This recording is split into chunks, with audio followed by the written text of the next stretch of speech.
What's up, everybody, and welcome to another episode of Off the Dome with your boy P90 the Rapper. Merry Christmas, and today I have for you a game called Alan Wake 2. A game that people have waited like 10 years to play, and, well, 10 years for it to release. But anyway, one of Remedy's biggest games, well, yeah, this is one of Remedy's biggest games right now. It is absolutely stunning, from being a horror style survival game with detective aspects built into it. The game has stunning visuals, beautiful sound work, and a mixture of real live action footage mixed in with actual gameplay footage and stuff like that. Like, it's hard to tell sometimes which part is the CG and which part is the real life. You get used to it. It starts to look the part. But man, it's just really good. It's a super phenomenal game. The game is pretty much about a detective named Saga who is investigating a cult-like murder, and it just expounds, and Alan Wake gets involved, and Alan Wake is trying to figure out how to defeat someone and get back to the real world and save his girl. And there's like a lot going there's a lot going on here, and it has some um really cool mechanics. So as far as the mechanics go, we have this thing called the Mind Palace, which there's a Mind Palace for Saga, the FBI agent, and there's a Mind Palace for Alan Wake. Their Mind Palaces are different. And Saga's, it's her murder board. She profiles her suspects. It's where she solves her cases and keeps tracks of all the things that she's done. Alan Wake's Mind Palace, it is more so the place where he goes to edit his writing and change the story.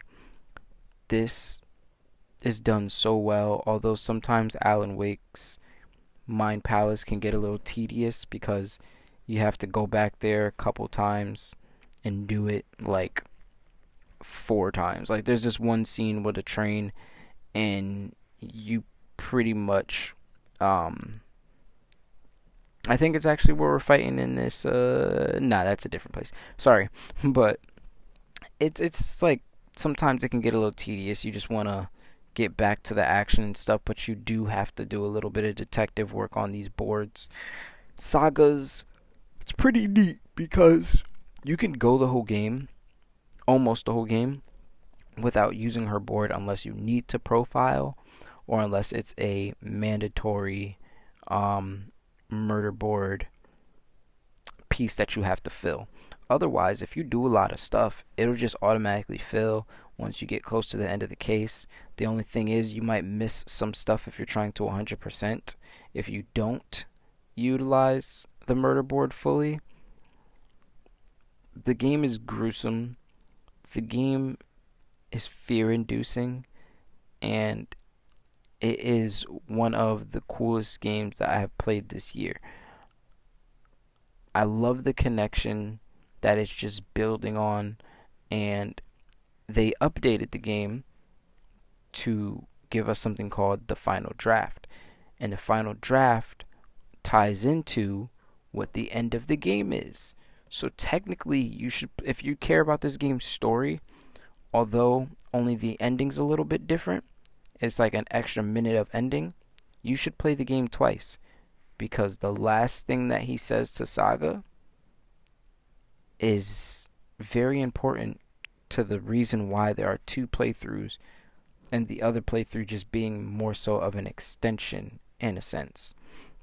Also, the game is just littered with like little clues to what's going on and what's really happening. It's truly just a phenomenal game, and I have to give this game an 8 out of 10 because it's mostly great. It's not perfect to me, but it's mostly great. And I really think anybody who likes anything spooky and Alan Wake related or Control related needs to play this game. So thank you for tuning in. Go get some Alan Wake play on and have a wonderful Christmas.